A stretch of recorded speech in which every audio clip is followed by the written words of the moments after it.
kita harus paham bahwa perintah ini masuk kepada agama Islam bukanlah orang-orang kafir atau bukanlah orang-orang non-muslim, tetapi Allah memerintahkan supaya masuk kepada Islam itu adalah orang-orang yang beriman kepada Allah. Assalamualaikum warahmatullahi wabarakatuh. Hamdan syukran lillah ala ni'matillah. Asyhadu an la ilaha illallah wahdahu la syarikalah wa asyhadu anna sayyidana Muhammadan abduhu wa rasuluhu la nabiyya ba'dah. Allahumma shalli ala sayyidina Muhammadin wa ala alihi wa sahbihi ajmain. Ya ibadallah, usikum wa nafsi bitaqwallah faqad fa'azal muttaqun.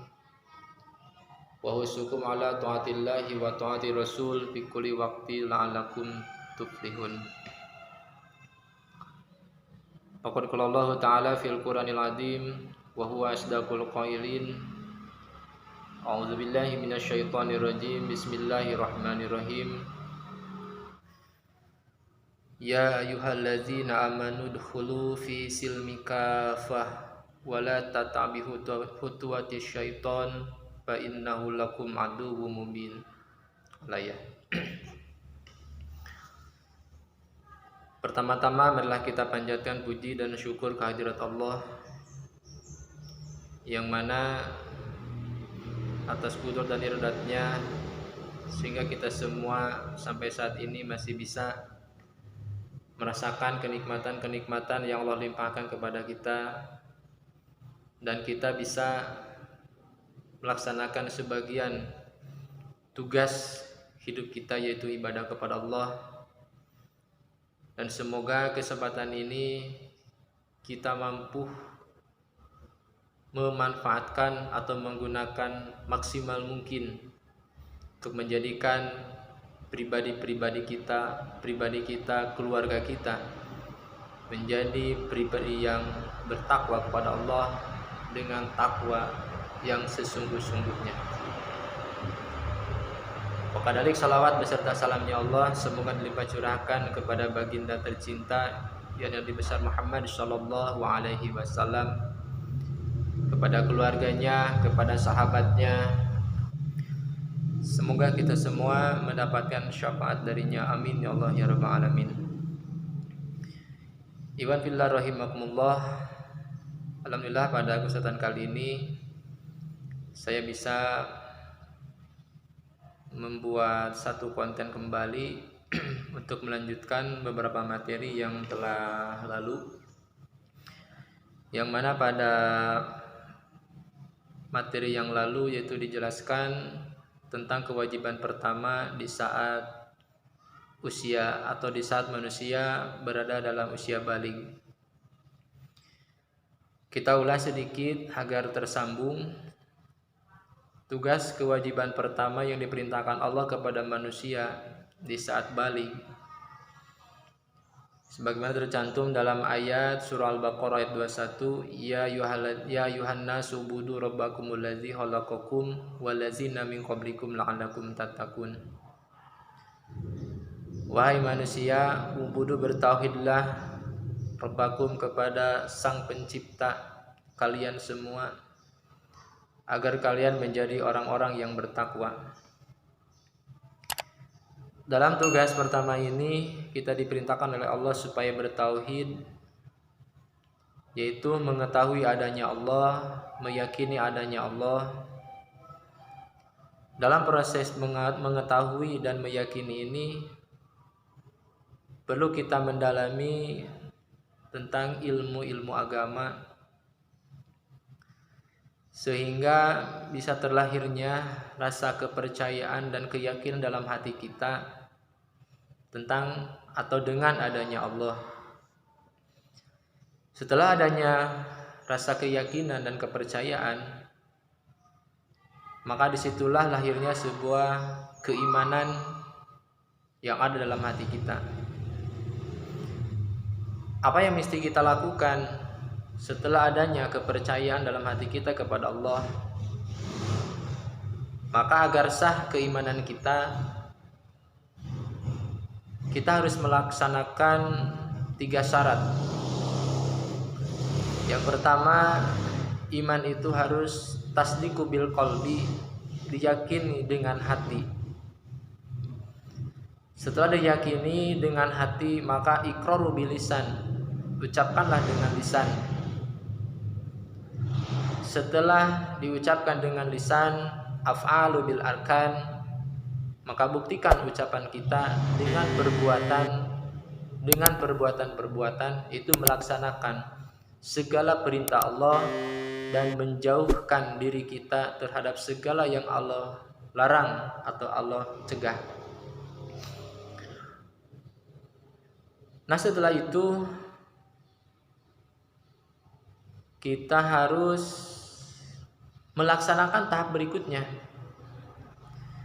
Karena tidak cukup kita memiliki rasa keimanan, rasa kepercayaan kita terhadap Allah. Karena logikanya gini, gambarannya, kita dalam rumah tangga adalah kehidupan sehari-hari. Sebelum kita menginjak ke jenjang pernikahan, maka tahap pertama adalah ta'aruf, berkenalan. Setelah kita mengenali calon istri kita, nah maka ada proses berikutnya, yaitu proses berikutnya ada yang disebut dengan hitbah. Nah, dalam proses hitbah yaitu mengikatkan satu perjanjian di mana akan melaksanakan atau melanjutkan tentang hubungan dari hasil ta'aruf dan hitbah tersebut, yaitu jenjang pernikahan. Apakah cukup sampai dengan hitbah? Tidak. Maka dilanjutkan dengan tahap berikutnya yang ketiga, yaitu nikah. Jadi pertama setelah adanya ta'aruf, hitbah, dan ketiga nikah, maka terbangunlah sebuah konsep rumah tangga, yaitu adanya suami, istri, dan keluarga atau anak. Setelah adanya ikatan keluarga, maka di situ terbangunlah sebuah tatanan aturan dalam rumah tangga, yaitu adanya seorang pemimpin suami, adanya seseorang yang dipimpin, yaitu istri dan keluarga atau anak. Nah, kita sambungkan dengan kehidupan secara agama. Setelah kita meyakini adanya Allah, meyakini adanya Rasul, meyakini adanya Al-Quran tentang kitab Allah yang Allah turunkan kepada Nabi kita, yaitu Muhammad SAW, meyakini adanya hari akhir, meyakini adanya takdir baik dan takdir buruk, itu semua datang dari Allah. Nah, maka terbangunlah pribadi kita sebagai pribadi yang beriman kepada Allah.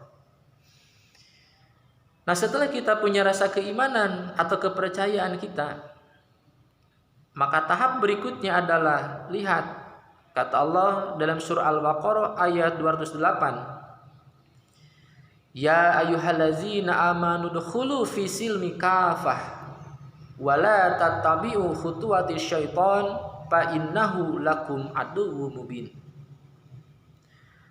Pertama, kita bertauhid, mencari kebenaran adanya Allah dengan segala dalil bukti yang ada, baik dalil ayat yang tertulis ataupun ayat-ayat yang terlukis.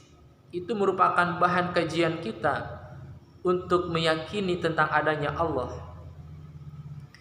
Setelah adanya ketahuan dan kepercayaan kita kepada Allah, maka lahirlah pribadi kita sebagai pribadi yang beriman, atau dalam kata agama yaitu orang-orang yang mukmin, yang meyakini adanya Allah. Setelah kita meyakini adanya Allah, kita kapasitas sebagai orang yang beriman, maka dituntut oleh Allah yaitu supaya udkhulu fi silmi kafah. Orang-orang yang beriman supaya masuk kepada agama Islam dengan kafah, dengan seluruh. Kita masukkan aktivitas kehidupan kita berdasarkan syariat aturan agama Allah, yaitu adinul Islam.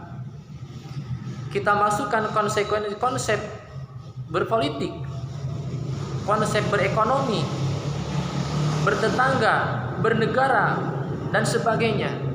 Kita laksanakan dengan menggunakan konsep Islam. Karena itu perintah bagi orang-orang yang beriman, kata Allah.